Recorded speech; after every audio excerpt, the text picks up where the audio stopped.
j'espère que vous allez bien. Aujourd'hui on se retrouve pour un nouveau vlog, pour un reading vlog, un vlog de lecture tout simplement en anglais, en français, on passe de l'anglais au français. Je vous prends dans ce vlog parce qu'on est toujours reconfiné, hein, donc ça ne change pas, donc ça me laisse un peu plus de temps. J'ai quand même mes cours de fac en parallèle bien évidemment.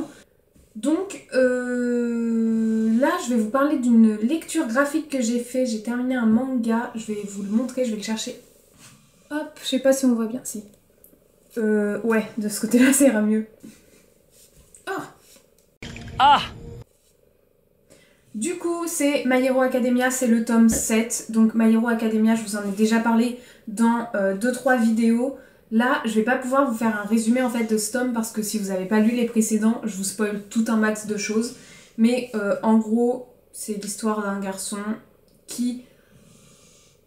c'est l'histoire d'un garçon qui n'a pas de pouvoir par rapport aux autres, mais qui veut quand même être un super-héros. Et il s'avère que dans le premier tome, il rencontre quelqu'un qui peut lui fournir un pouvoir, ce qu'il va faire, et on suit donc ses aventures. Donc là je vous dis pas où on en est parce que si vous avez pas lu, je vous spoil les autres, c'est bête, c'est bête.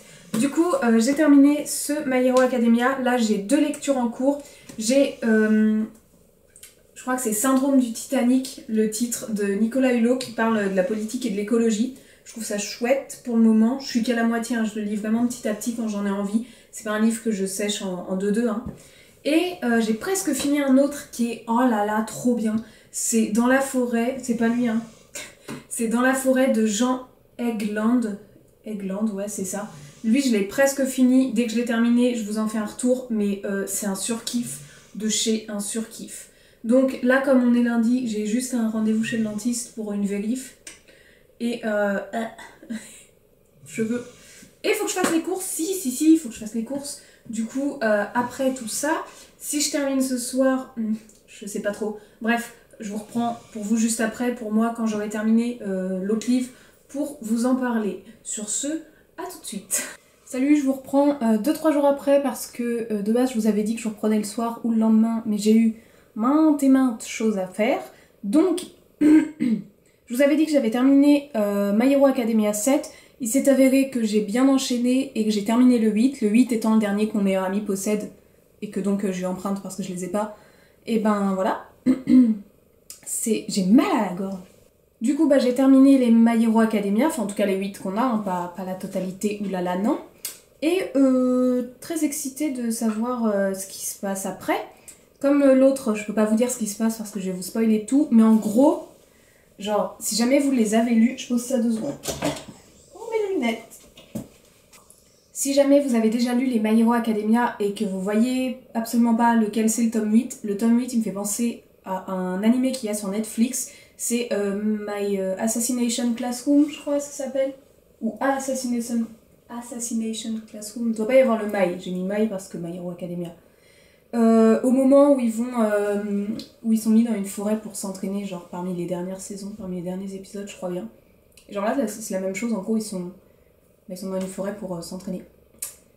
Voilà, je ne sais pas qui a copié qui. Ensuite, le livre, je sais pas si vous le voyez, si, voilà. Le livre dont je vous parlais l'autre jour, dans le début de la vidéo, de Jean Egeland, Dans la forêt, un fucking coup de cœur. Il est incredible. C'est trop bien. C'est un livre en vrai où je trouve qu'il n'y a pas d'action, où c'est très lent. Et moi j'ai horreur des lenteurs, mais alors là je tournais les pages, genre il y a 300 pages, il n'y en a pas une où je me suis ennuyée. En fait on suit le destin de Nell et Eva, donc 17 ans et 18 ans elles ont.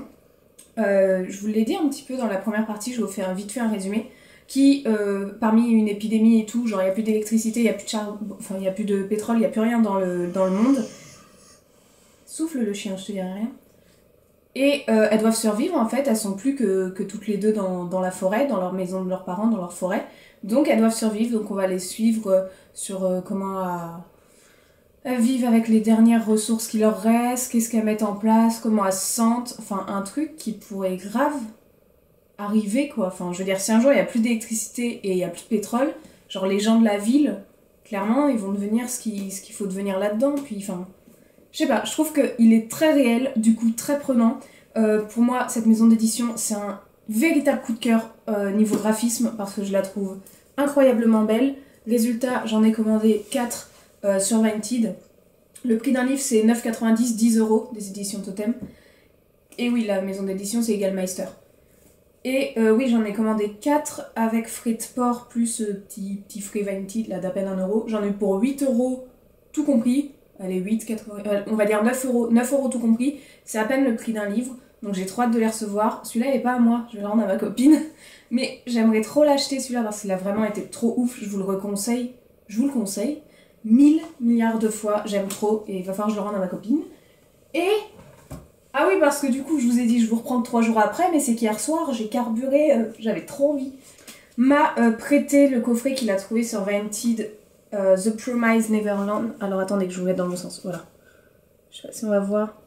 C'est d'une beauté. C'est trop bien, donc...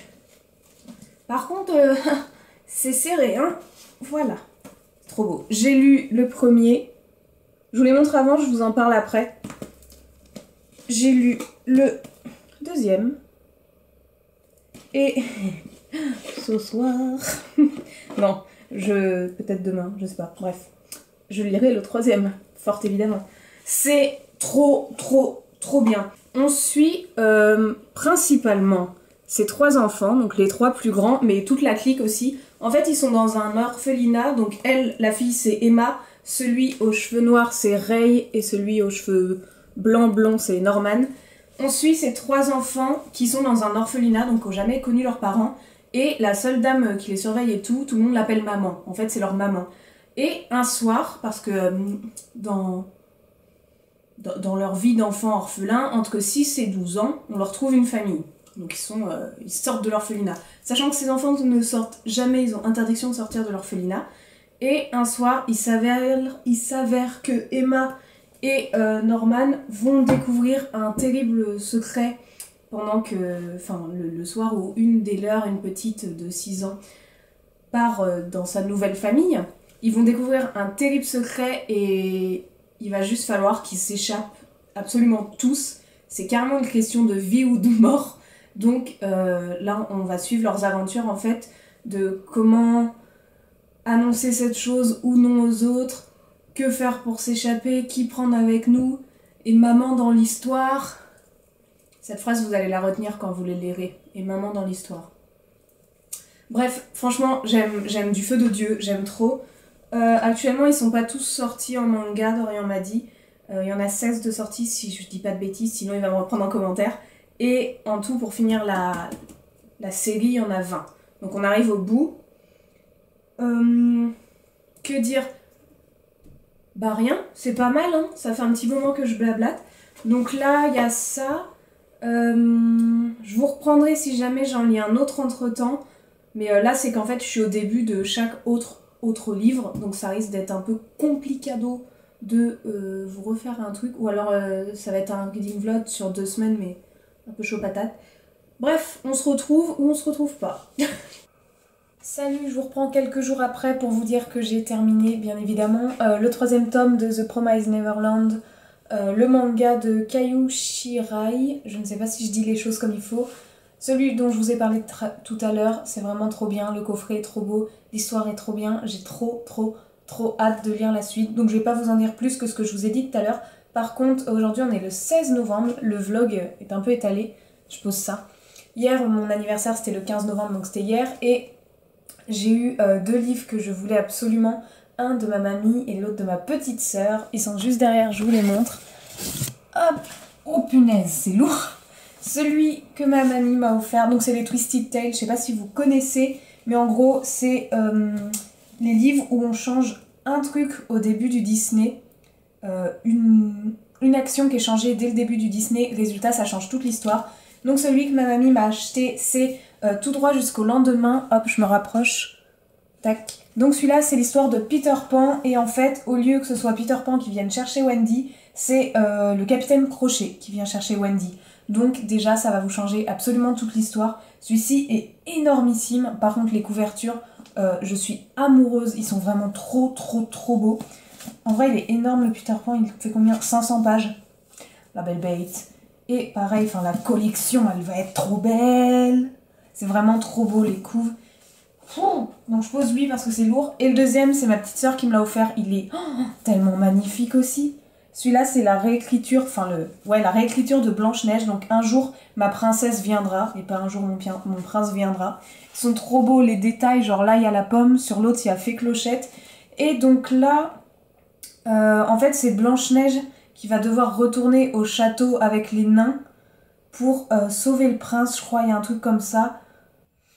En fait, là, c'est l'histoire de Blanche-Neige, du coup, qui a été bannie du château, et là, c'est la reine qui maîtrise le château, la méchante reine, et c'est un peu la croisade de Blanche-Neige avec les 7 nains, qui va devoir reprendre le château, en fait, à la méchante reine, et la dernière phrase, c'est « La méchante reine ne reculera devant rien, quitte à abattre tous les êtres chers à Blanche-Neige ».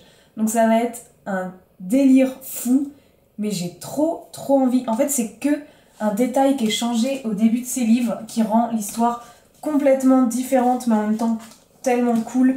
Donc je suis trop contente de commencer cette série de Twisted Tale. C'est des beaux livres. Genre vraiment ils sont magnifiques. Moi les couvertures je les trouve vraiment dingues. Et j'ai trop hâte de me lancer là-dedans parce qu'ils sont trop cool et je voulais absolument vous les montrer. J'en ai lu aucun pour le moment, comme vous avez vu j'ai pas mal de lectures. Donc voilà. Sur cette note de beauté, je vais terminer le vlog ici. J'espère qu'il vous aura plu. N'hésitez pas à mettre un j'aime, à mettre des commentaires, à me dire si certains livres que j'ai lus, vous les avez lus, si ce type de vlog vous plaît. Et moi, je vous dis à bientôt pour une prochaine vidéo. Ciao!